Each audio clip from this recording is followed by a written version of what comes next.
place where all things are possible. I, Donald John Trump, do solemnly swear.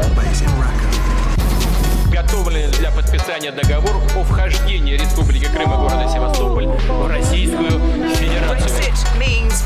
Belediye başkanlığın bu senaryoya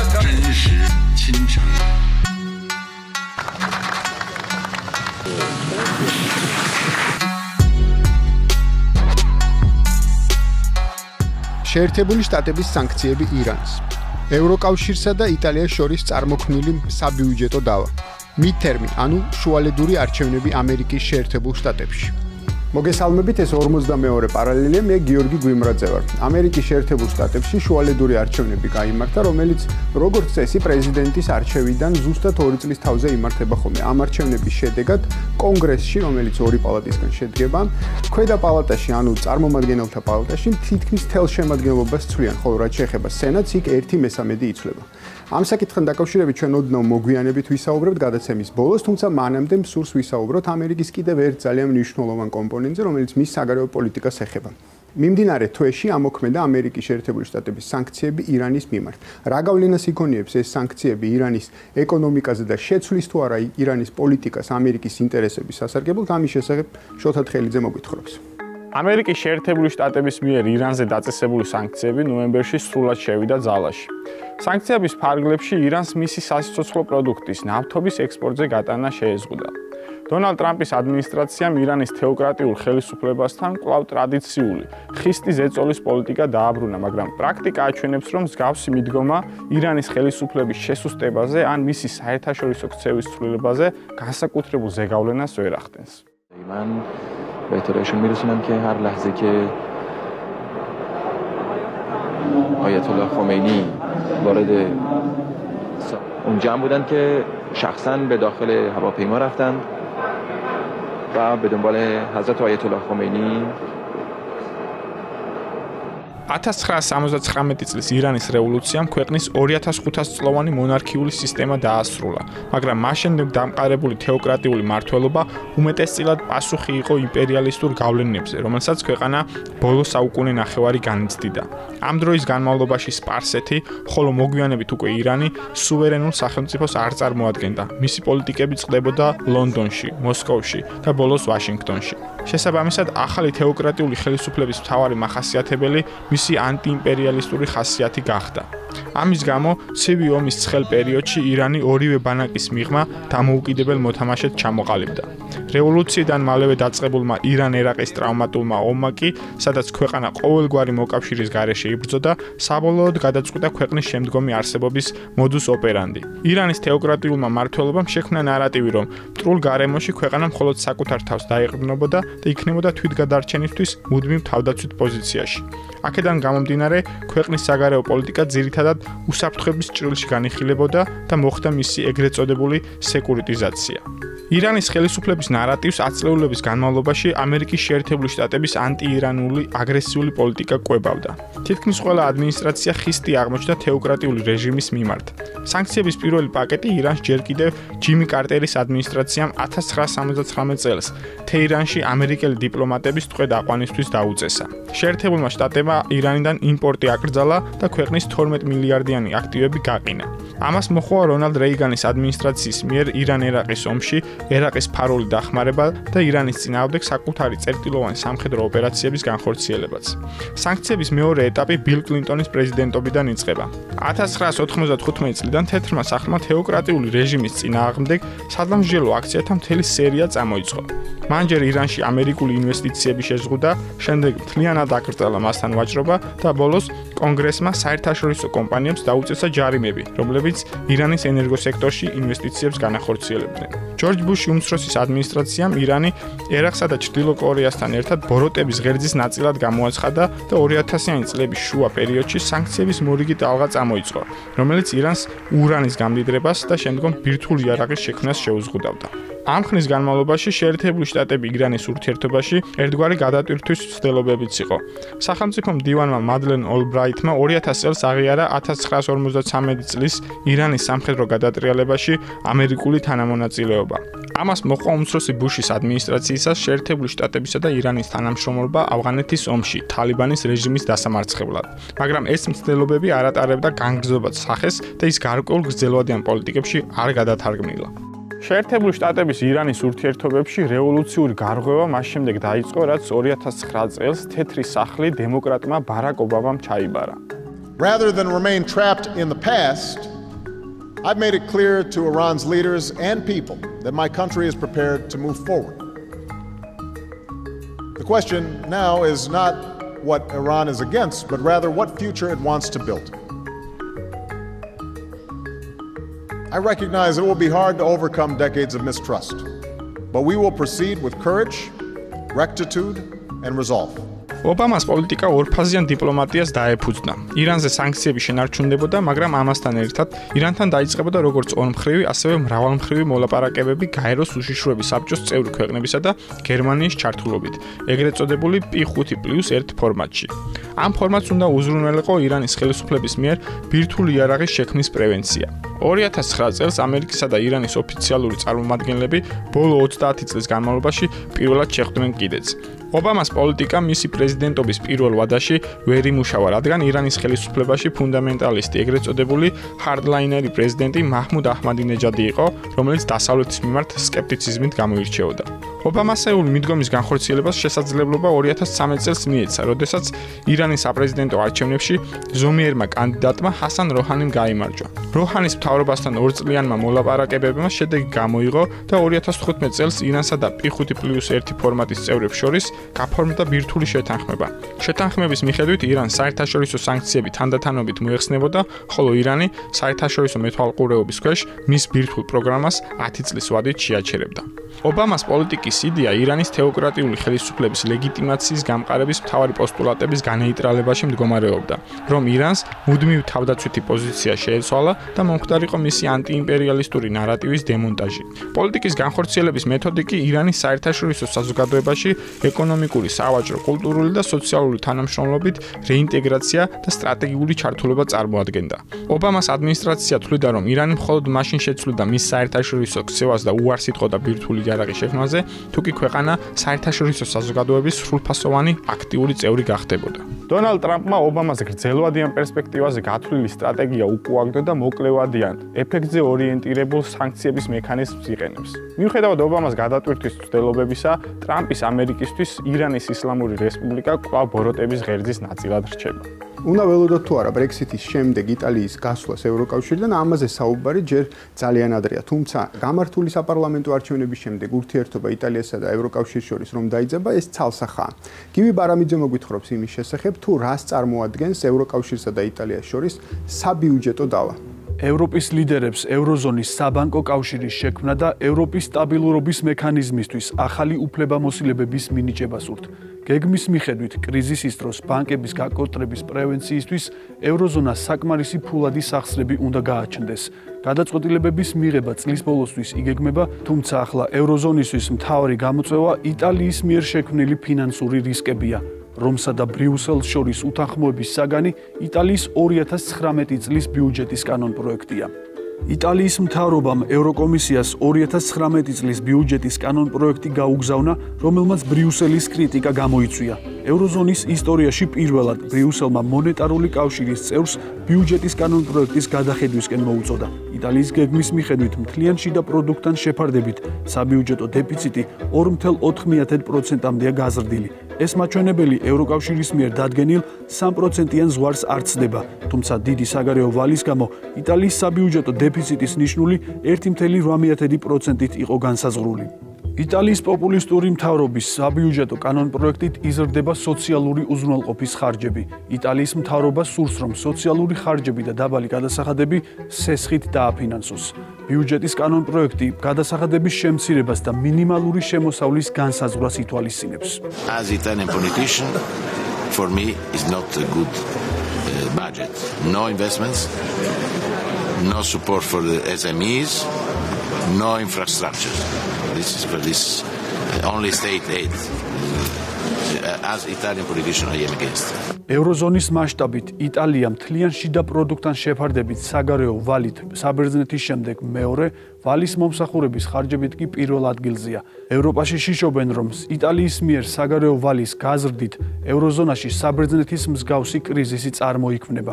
ევროკავშირის წესების თანახმად, დიდი ვალის მქონე ქვეყნებმა დეფიციტი და მთლიანი საგარეო ვალი ყოველწლიურად უნდა შეამცირონ. ამჟამად იტალიის ვალი მთლიანი შიდა პროდუქტის 131%-ია. ევროკავშირის კანონმდებლობით კი ვალი მთლიანი შიდა პროდუქტის 60%-ს არ უნდა აცდეს. რომში ამტკიცებენ, რომ სესხის გაზრდა უფრო სწრაფ ეკონომიკურ ზრდას შეუწყობს ხელს და საბოლოო ჯამში მთლიან შიდა პროდუქტთან შეფარდებით ვალი 2021 წლისთვის 126%-მდე შემცირდება.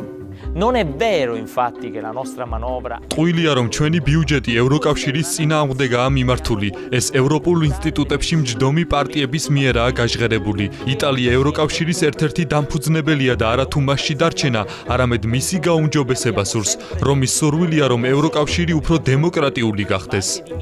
ევროკავშირის პოზიცია, რომ აღნიშნული საბიუჯეტო კანონპროექტით იტალია რეგულაციებს არღვევს. თუმცა ოფიციალური რომი საბიუჯეტო კანონპროექტში ცვლილებების შეტანას არ გეგმავს.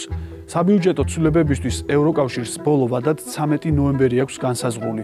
იმ შემთხვევაში თუ შეთანხმება ვერ შედგება, ევროკავშირმა დისციპლინურ ზომებზე შესაძლოა 21 ნოემბერს დაგეგმილ სხდომაზე იმსჯელოს. მე დიალოგი მსურს, მაგრამ საბოლოო ეტაპზე შესაძლოა სანქციები დაწესდეს, თუ შეთანხმება ვერ მიიღწევა. 13 ნოემბრისთვის იტალიის მთავრობისგან ძლიერ ზუსტ პასუხს ველოდებით. მე ზრდაზე ორიენტირებულ პოლიტიკას ვემხრობი. სახელმწიფო ვალის ზრდაზე ორიენტირებული პოლიტიკა ეკონომიკურ ზრდაზე ორიენტირებული არ არის. შეთანხმების ჩაშლის შემთხვევაში იტალიის მიმართ ევროკავშირის სანქციები შესაძლოა შემდეგი მიმართულებით დაწესდეს. ჯარიმის სახით მთლიანი შიდა პროდუქტის 0,2%-ის გადახდა, მილიარდობით ევროს ფონდების შეჩერება, ასევე ევროკომისიისა და ევროპის ცენტრალური ბანკის ფისკალური მონიტორინგი. უთანხმოების გაგრძელების შემთხვევაში ევროკავშირმა ჯარიმა შესაძლოა 0,7%-მდე გაზარდოს და ევროპის საინვესტიციო ბანკის მრავალმილიარდიანი სესხები შეწყვიტოს. გასულ წელს იტალია აღნიშნული სესხების მთავარი მომხმარებელი იყო. ბრიუსელსა და რომს შორის არსებული უთანხმოებისგან შექმნილმა საფრთხემ შესაძლოა ცუდად იმოქმედოს ფინანსურ ბაზრებზე და ევროზონის მაკროეკონომიკურ მექანიზმს დარტყმა მიაყენოს. თუ ბაზრის მონაწილეები ჩათვლიან, რომ იტალიის სახელმწიფოს ვალმა ზრდა დაიწყო, რომისთვის სესხის მიცემის სურვილი ნაკლებად ექნებათ. ამ ვითარებამ კი შესაძლოა თვითრეალიზაციის დინამიკა შექმნას და იტალია კრიზისში დააბრუნოს. ამჟამად იტალიის ბანკები სუსტები არიან, თუმცა თავად იტალიელებს აქვთ დანაზოგები. ამის მიუხედავად ძნელი წარმოსადგენია, როგორ განვითარდება იტალიის ეკონომიკა, თუ ეს დანაზოგები ინვესტიციების ნაცვლად ვალის მომსახურებისკენ მიიმართება. ეკონომისტების შეფასებით, ევროკავშირმა წესების ცვლილებაზე უნდა იფიქროს, წინააღმდეგ შემთხვევაში ევროკავშირის ინტეგრაციის პროცესს საფრთხე დაემუქრება. It's important that the European Union give them some leeway and allow them to have some kind of deficit. And I think the Italians are in actually a very strong negotiation position that if they don't want to jettison Italy from Europe, the whole project dies. ევროკომისიას ევროზონის რეგულაციების შესრულებაზე ზრუნვა მთლიანად ევროზონის ეკონომიკის დასაცავად მოუწევს. გამოიწვევს თუ არა იტალია ახალ ეკონომიკურ კრიზისს, ამას დრო აჩვენებს. ახლა კი დაპირებული მიდთერმი, ეგრეთ წოდებული შუალედური არჩევნები ამერიკის შეერთებულ შტატებში. კეთი თუთბერიძე. ვაშინგტონში რეალურად ერთპარტიული მმართველობა დასრულდა და ჩვენ პოლიტიკური პლურალიზმის მომსწრენი ვართ. ამერიკის შეერთებული შტატების შუალედური არჩევნების შედეგი შემდეგია. დემოკრატებმა კონტროლი დაამყარეს წარმომადგენელთა პალატაზე, რაც ბოლო 8 წლის განმავლობაში პირველად მოხდა, თუმცა სენატი კვლავ რესპუბლიკელთა კონტროლქვეშ რჩება. ასევე ამ არჩევნებმა ნათლად დაგვანახა ქალების ტალღის აღზევება, წელს რეკორდული რაოდენობით იყრიდნენ კენჭს ქალი კანდიდატები, განსაკუთრებით კი დემოკრატიული პარტიიდან. რეზი, მე მაქვს შენთან ერთი შეკითხვა ამ არჩევნებთან დაკავშირებით, ვიცი რომ ძალიან აქტიურად ადევნებდი თვალყურს. რით განსხვავდება ეს არჩევნები წინა არჩევნებისგან, რადგან არაერთხელ იქნა გამოყენებული სიტყვები პირველად წელს და უპრეცედენტო. რით არის შენთვის გამორჩეული 2018 წლის შუალედური არჩევნები ამერიკის შეერთებულ შტატებში? კეთი შენი აზრი გავაგრძელოთ, ანუ გამორჩეული იყო ერთი მხრივ იმით, რომ უპრეცედენტოდ მართლა ბევრი ქალი მონაწილეობდა და ეს არჩევნები იყო საინტერესო იმითაც, რომ მონაწილეობდნენ უკვე ახალი ომების ვეტერანები, ასე ვთქვათ, იმ ომების, რომელიც ამერიკამ აწარმოა 2000-იან წლებში. თვითონ არჩევნებზე რაც შეიძლება ითქვას, არჩევნები გამოირჩევა ასე ვთქვათ უპრეცედენტო პოლარიზაციით. ნახლად გამოიკვეთა, რომ დემოკრატიულ და რესპუბლიკურ პარტიებს შორის არის უკვე დაპირისპირება, ასე ვთქვათ, ღირებულებით და ყოფითი საკითხების თელ სპექტრზე და ეს პოლარიზაცია სავარაუდოდ გაგრძელდება 2020 წლამდე, ანუ ეს არჩევნები უნდა განვიხილოთ რაღაც გენერალურ რეპეტიციად 2020 წლის საპრეზიდენტო არჩევნებისთვის. თვითონ არჩევნებზე კიდე რაც ჩემთვის იყო საინტერესო, ეს იყო ასე ვთქვათ, მაღალი პერსონიფიცირება არჩევნების, ანუ რესპუბლიკელების მთავარი აგიტატორი, მთავარი სპიკერი იყო ტრამპი, დემოკრატების მთავარი სპიკერი იყო ობამა, შეიძლება ითქვას.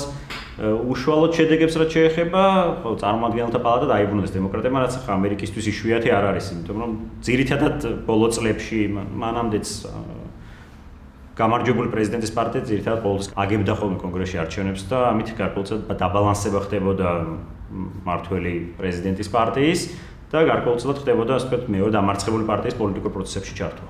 ხო, ამ შემთხვევაში მნიშვნელოვანია ის მომენტი, როდესაც შენ ახსენე, რომ დასრულდა ერთი პარტიის მმართველობა ვაშინგტონში, ის მართლაც დასრულდა, თუმცა ამის მიუხედავად ტრამპმა ამ არჩევნებს უწოდა საკმაოდ მნიშვნელოვანი გამარჯვება. მან ეს წარმოაჩინა როგორც მნიშვნელოვანი გამარჯვება და ამას ჰქონდა ერთი მნიშვნელოვანი საფუძველი. ეს საფუძველი მდგომარეობს იმაში, რომ როგორც რეზიმ თქვა, ყველა მიდთერმში, ანუ ამ შუალედურ არჩევნებში ყოველთვის ხდება ხოლმე ასე, რომ მათ შორის სენატში მოქმედი პრეზიდენტი საშუალოდ ორ ადგილს კარგავს ხოლმე და ის კარგავს უმრავლესობას, ასე რომ ვთქვათ. ამ შემთხვევაში მოხდა პირიქით, მათ მოიპოვეს უფრო მეტი ადგილი, ანუ სენატის შემთხვევაში, როდესაც მათ ჰქონდათ 51 ადგილი, ახლა აქვთ 54 ადგილი რესპუბლიკელებს გულისხმობდა, ანუ შემცირდა დემოკრატების მყოფობა სენატის დონეზე. ჩვენ დავინახეთ ბერნი სანდერსის გაზრდილი რეიტინგი რეალურად. ხომ არ ფიქრობ, რომ ვიცი რომ შენ პიროვნულად ძალიან დიდი სიმპათიით გამოირჩევი ამ კანდიდატის მიმართ. ხომ არ ფიქრობ, რომ შემდეგ არჩევნებში მას წარადგენს დემოკრატიული პარტია როგორც კანდიდატს პრეზიდენტობის? არის დიდი ალბათობა იმის, რომ ან ბერნი სანდერსი, ან მისი გუნდიდან რომელიმე კანდიდატი იყოს დემოკრატიული პარტიის, ასე ვთქვათ, საპრეზიდენტო კანდიდატი, უშუალოდ დემოკრატიულ პარტიას შეინიშნებას, ვთქვათ, მარცხნივ გადახრა, თემები, რომლებიც ამერიკულ საზოგადოებას უშუალოდ აწუხებდა, იყო უფრო ბერნი სანდერსისთვის პოპულარული თემები, ეს იყო სოციალური სამართლიანობა, ეს იყო ჯანდაცვის საკითხები, ეს იყო ხელფასების ზრდის თემა. ამიტომ ბერნი სანდერსს აქვს კარგი შანსი, რომ ის დაუპირისპირდეს ამ პარტიულ ისტაბლიშმენტს. თვითონ დემოკრატებისთვის ძალიან მნიშვნელოვანი იყო ამ არჩევნებზე ასევე გუბერნატორის არჩევნებიც, რომელიც პარალელურად ტარდებოდა, დემოკრატებს აშკარად აქვთ ახლა კადრების კრიზისი.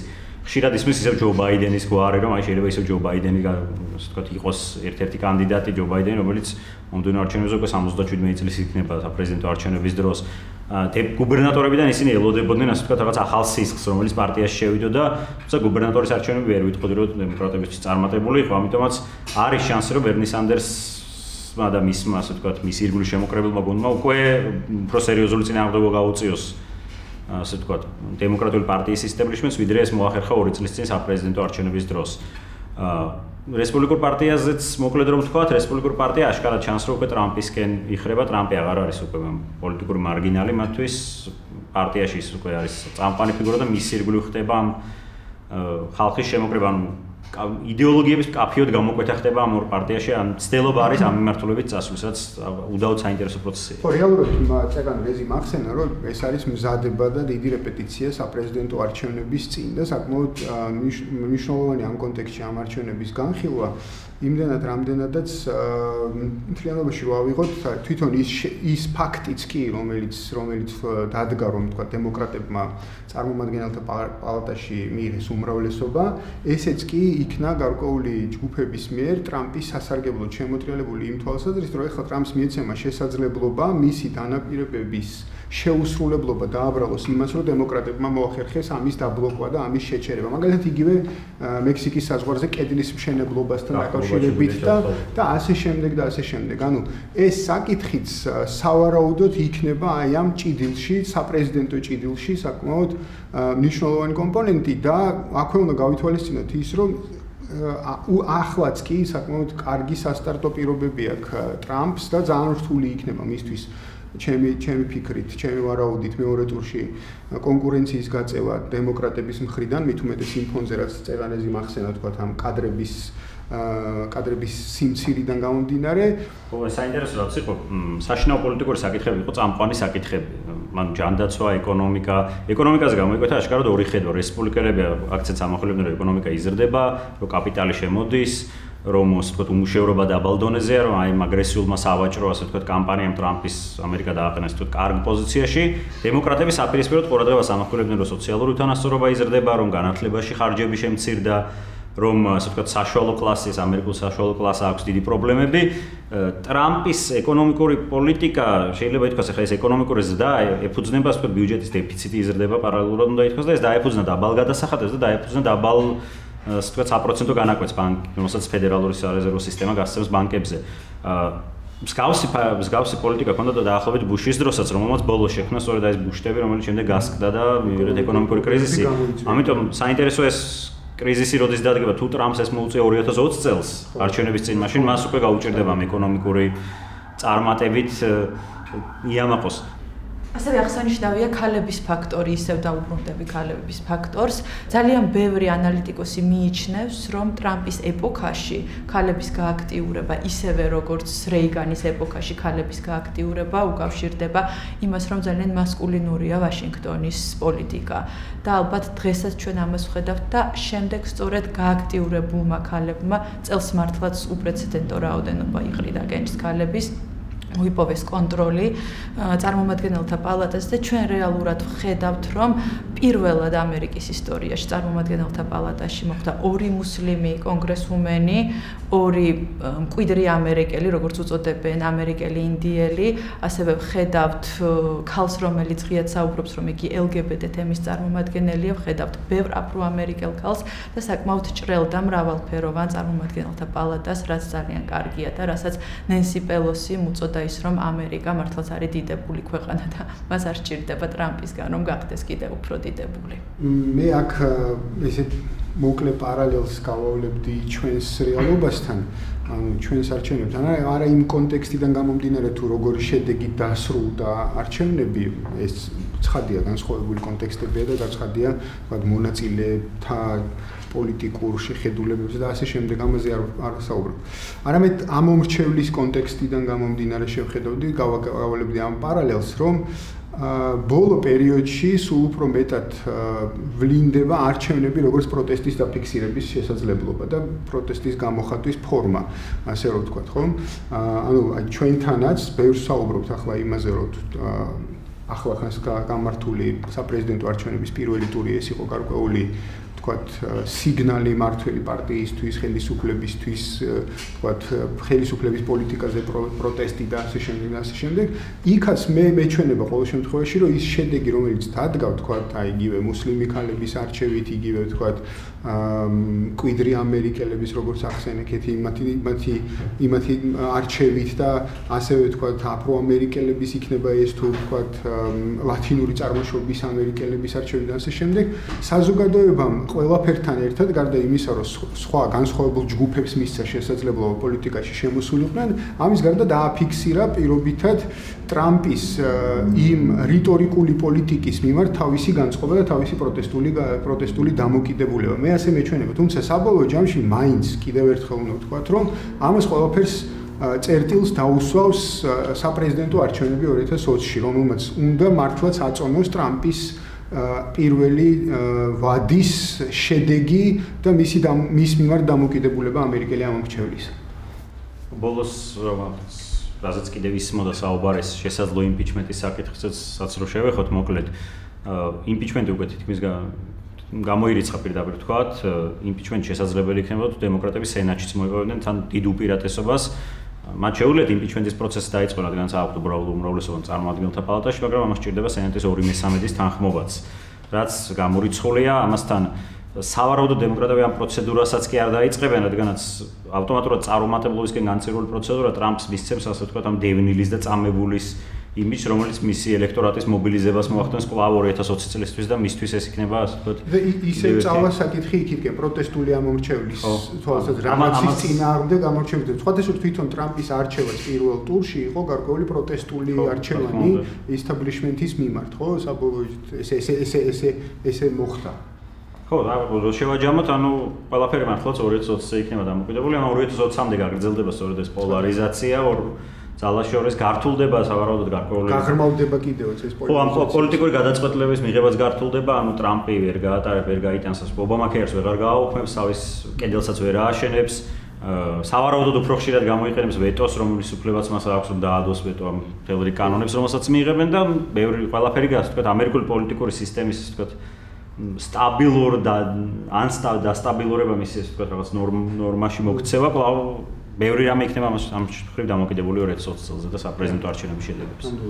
ამ არჩევნების შემდეგ ამერიკის შეერთებულ შტატებში ასეც ხუმრობენ, რომ დავინახეთ ორი რამ, რომ ქალები ძალიან გაბრაზებულები არიან დონალდ ტრამპზე და კიდევ ის, რომ ალაბამა წითელზე უფრო წითელი შტატია, რომელიც ყოველთვის რესპუბლიკელების სასარგებლოდ აკეთებს არჩევანს. თუ ვინ არიან ეს ქალები, ყველაზე ახალგაზრდა კონგრესუმენი 28 წლის კორტესი, ვინ არიან აფროამერიკელი ქალები, მკვიდრი ამერიკელი ქალები, ლათინოსები, რომლებიც შევიდნენ კონგრესში, ამის შესახებ შეგვიძლია ჩემ მომზადებულ მასალაში ვნახოთ.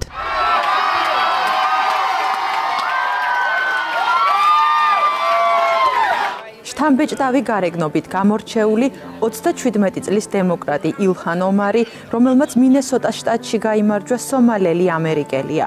ბავშვობა ლტოლვილთა ბანაკში გაატარა, რის შემდეგაც ოჯახთან ერთად 14 წლის ასაკში შეერთებულ შტატებში გაემგზავრა. მან მინესოტას სახელმწიფო უნივერსიტეტში პოლიტიკურ მეცნიერებათა ფაკულტეტი დაამთავრა. ამერიკის მოქალაქეობა 2000 წელს მიენიჭა, ხოლო პოლიტიკურ პროცესებში 2012 წლიდან ჩაერთო. ბოლო წლებია ქალთა უფლებებისთვის აქტიურად იბრძვის. As an immigrant, I understand and love this democracy in a way that only someone who had experienced the absence of it could. მეორე მუსლიმი ქალი, რომელმაც გამარჯვება მიჩიგანის შტატში მოიპოვა, ასევე დემოკრატია. რაშიდა თლაიბი პალესტინური წარმოშობის ამერიკელია. იგი მემარცხენე პოლიტიკოსია, მხარს უჭერს ღია საიმიგრაციო პოლიტიკას და ისრაელი-პალესტინის კონფლიქტის გადაჭრის ერთადერთ გზად ერთ მიწაზე ორი სახელმწიფოს არსებობის მოდელს მიიჩნევს. თლაიბი კატეგორიულად ეწინააღმდეგება 2017 წლის 6 დეკემბერს დონალდ ტრამპის ადმინისტრაციის მიერ ისრაელის დედაქალაქად იერუსალიმის გამოცხადებას. იგი ისევე როგორც დემოკრატების უმრავლესობა ამ გადაწყვეტილებაში 70 წლოვანი ისრაელი-პალესტინის კონფლიქტის ესკალაციის საფრთხეს ხედავს. წლევანდელი არჩევნების შედეგი გამორჩეული იმითაც არის, რომ პირველად ამერიკის წარმომადგენელთა პალატაში ორი ამერიკელი ინდიელი ქალი მოხვდა. ერთ-ერთი მათგანი შარის დევიცია, რომელმაც გამარჯვება კანზასის ოლქში მოიპოვა და მან დაამარცხა რესპუბლიკელი კონსერვატორი კანდიდატი მამაკაცი. იგი ამავდროულად LGBT თემის წარმომადგენელიცაა და პირველი კონგრესუმენი აღმოჩნდა, რომელმაც ამის შესახებ ღიად განაცხადა. მეორე ამერიკელი ინდიელი კი დებრა ჰაალანდია, პროფესიით ლიტერატორი და მკვიდრი ამერიკელების დასახლებაში ლაგუნა პუებლოში გაზრდილი პოლიტიკოსი. მან ასევე მამაკაცი კანდიდატი ამჯერად ნიუ-მექსიკოს პირველ ოლქში დაამარცხა. იგი შარის დევიცის მსგავსად დემოკრატიული პარტიიდან იყრიდა კენჭს. წლევანდელი არჩევნები ლათინოამერიკელი კანდიდატებისთვისაც წარმატებული აღმოჩნდა. ყველაზე ახალგაზრდა კანდიდატი სოციალ-დემოკრატი ქალთა უფლებადამცველი ალექსანდრიო ოკასიო-კორტესია, რომელმაც ნიუ-იორკში ყველა კონკურენტი დაამარცხა. მისი წინასაარჩევნო კამპანია მთლიანად სოციალური უთანასწორობის დაძლევაზე იყო ორიენტირებული. I think this administration represents the largest threat and rollback to women's rights that we've seen in decades. So very much for everything that you have done. დანარჩენი ლათინოამერიკელები ვერონიკა ესკობარი და სილვია გარსია არიან. მათ ტეხასის შტატის სხვადასხვა ოლქებში მამაკაც კონკურენტებს კონგრესში მანდატები წაართვეს. გამარჯვებულებს შორის არიან აფროამერიკელი ქალებიც, ასევე ქალები, რომლებიც გუბერნატორის პოსტზე მეორედ აირჩიეს.